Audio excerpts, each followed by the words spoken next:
I'm Brian Hobson. Today on TeeJet Tech Tips, we're going to talk about removing your current electronics or lack thereof off of your sprayer so we can add new electronics out of our golf course kits. So the first thing we're going to do is we're going to start up here up front, and we're going to remove, this is a TeeJet 744 switch box. We're going to remove it. Start by cutting our zip ties off of our existing cables.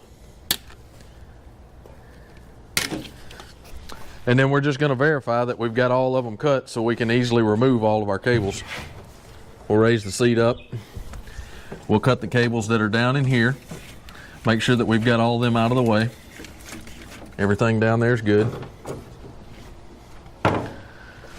And then it's pretty simple from there. We just start removing harnessing.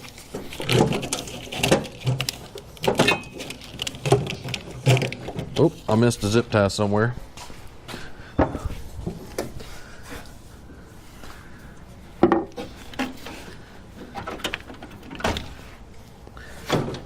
Most of the time it helps if you also remove power during this process.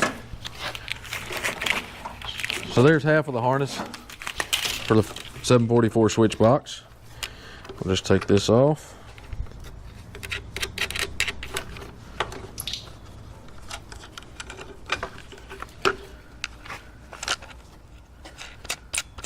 Set this to the side for now. And then we'll take the existing harnessing off of our current manifold that is on our sprayer. So we'll undo our regulating valve and then our ball valves, section valves.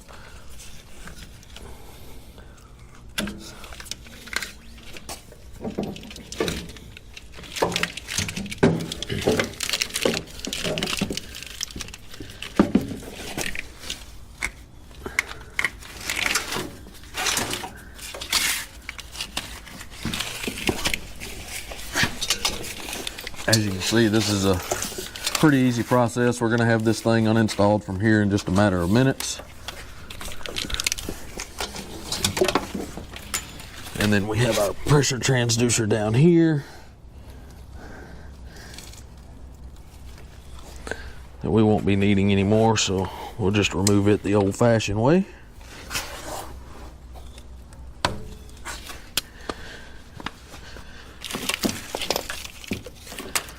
And we've got one other valve here.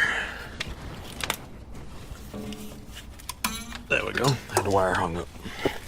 So, it's that simple on pulling off your existing harnessing. And if you don't have any existing harnessing or existing rate control, that step there becomes a whole lot easier for you to remove